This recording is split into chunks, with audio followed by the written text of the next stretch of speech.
In the heart of San Francisco's tech district, the glass and steel headquarters of Nexlify Solutions buzzed with ambition.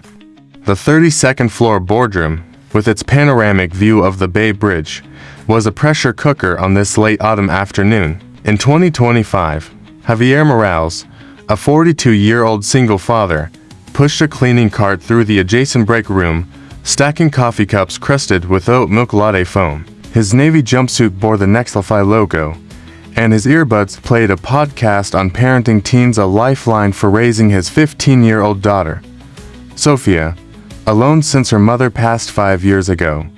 Javier's life was a balancing act. By day, he maintained the pristine offices of Nexlify, a rising AI startup. By night, he was Sophia's cook, tutor, and cheerleader, helping her navigate high school and her dream of becoming a coder. Money was tight, but Javier's pride in his work and love for Sophia kept him grounded.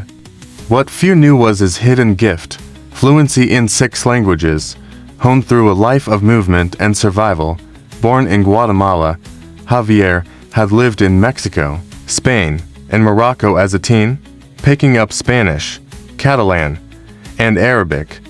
In his 20s, he worked as a translator in Montreal, mastering French and English. A brief stint teaching in Beijing added Mandarin to his repertoire.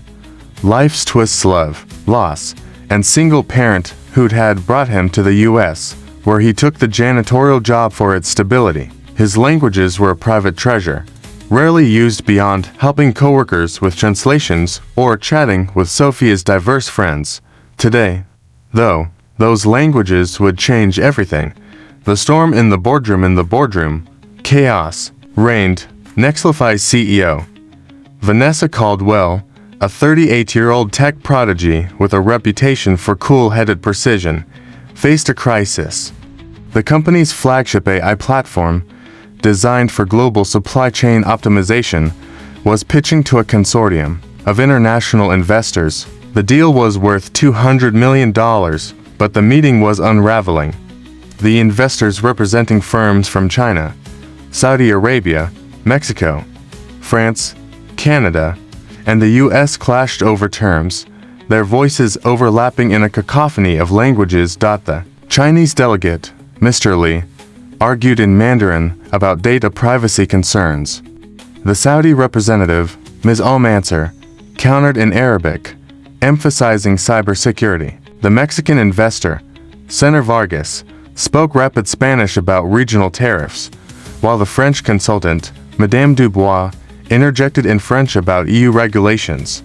The Canadian partner, Mr. Patel, stuck to English, but his frustration was palpable. Nexlify's junior staff, tasked with translations, fumbled with headsets, missing nuances. Vanessa, seated at the head of the table, maintained her signature composure, but her clenched jaw betrayed her worrying. She glanced at her CTO, who shrugged helplessly. The noise spilled into the break room, where Javier was wiping down a counter. He paused, earbuds out, catching snippets of the multilingual melee. A junior staffer, Aisha, rushed in, grabbing a water pitcher. "It's a mess in there," she muttered. "No one's listening, and the translators are drowning." Javier hesitated. His job was to stay invisible, clean, restock, repeat. But the chaos reminded him of a night years ago in a Moroccan market, when he'd mediated a heated dispute between vendors in 3 languages, earning their respect. He glanced at a photo on his phone. Sophia at a coding camp, beaming. She'd told him, "Papa, you're the smartest person I know." Maybe it was time to prove her right. 6 languages. One voice. Javier set down his rag, took a breath, and walked to the boardroom door. He knocked lightly, then entered, his cart left behind. The room barely noticed him, a janitor in a jumpsuit, unremarkable amid the suits and screens.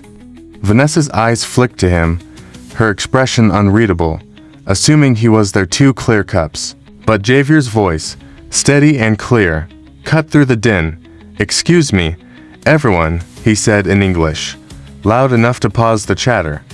Heads turned, some annoyed, others curious. "May I suggest we take a moment to align, without waiting For permission, he turned to Mr. Li and spoke in fluent Mandarin. Mr. Li, your concerns about data privacy are critical. Let's address them directly. Li's eyes widened, his posture softening. Javier pivoted to Ms. Almancer, switching to Arabic. Ms. Almancer, your focus on cybersecurity is shared by all. We can prioritize this. Her skeptical frown eased. Senator Vargas, Midrant, froze as Javier addressed him in Spanish. Senator, your tariff concerns are valid. Let's clarify the regional impacts. Madame Dubois, arms crossed, uncrossed them when Javier spoke in French. Madame, EU compliance is non-negotiable, and we're prepared to meet it.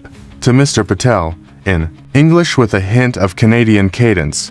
Mr. Patel, your call for transparency resonates.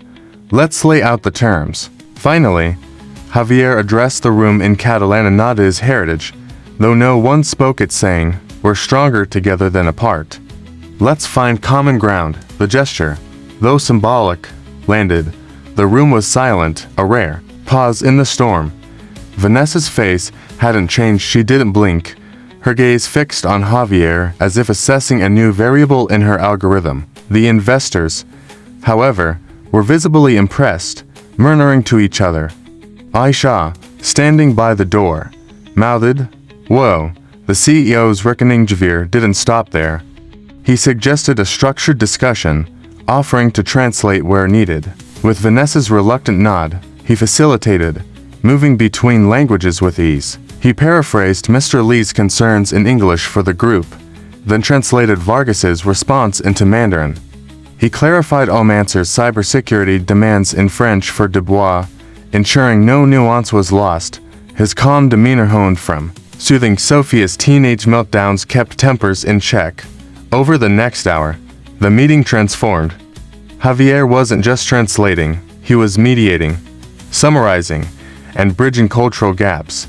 He cracked a light joke in Spanish about coffee, keeping them sharp, earning Vargas's laugh. He nodded respectfully to Almancer's concerns, using Arabic honorifics that showed deference. His Mandarin was precise, his French elegant, his English accessible. The investors began to collaborate, sketching out a deal framework. Vanessa, who'd been silent, finally spoke. Mr. She prompted, realizing she didn't know his name. Javier Morales? Ma'am, he said, meeting her gaze. Mr. Morales, she continued, her tone measured.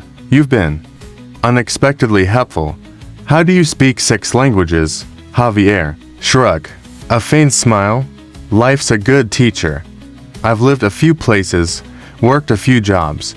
Her eyes narrowed slightly, as if recalculating his worth. She hadn't blinked at first, dismissing him as a background figure. Now, she saw him a man who'd outshone her team in a critical moment.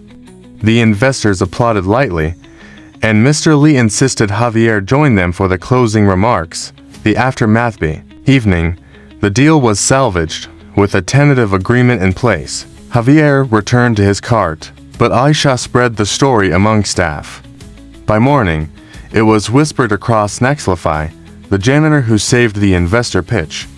On X, a post from an anonymous employee went viral. Single dad cleaning cups at my tech job just owned a boardroom in 6 languages. CEO was shook. #Unsung rose. It racked up thousands of likes, though Javier, offline helping Sophia with homework, was oblivious. Vanessa called Javier to her office the next day. He expected a polite thank you, maybe a warning to stay in his lane. Instead, she offered him a role, cultural liaison and translator for Nexlify's global expansion. Your skills are wasted on cups, she said bluntly. The salary was triple his current pay, with benefits for Sophia's college fund. Javier hesitated. I like my job. It's honest work. Vanessa leaned forward. So is this. And it's work only you can do. He accepted. On one condition, he'd still clean the break room once a week. Keeps me grounded, he said. Vanessa, for the first time, smiled. Months later, Javier thrived in his new role, traveling to Nexlify's offices in Shanghai and Riyadh. always calling Sofia to check in. The viral X post inspired a local news feature, dubbing him the Polyglot Dad. Sofia, now 16, teased him mercilessly, but coded an app to help him track his travels. Vanessa, once skeptical, became his ally, learning Spanish from him during late-night strategy sessions.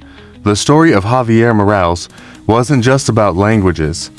It was about a single dad who, in a moment of courage, showed the world and a CEO that the quietest workers can carry the loudest impact.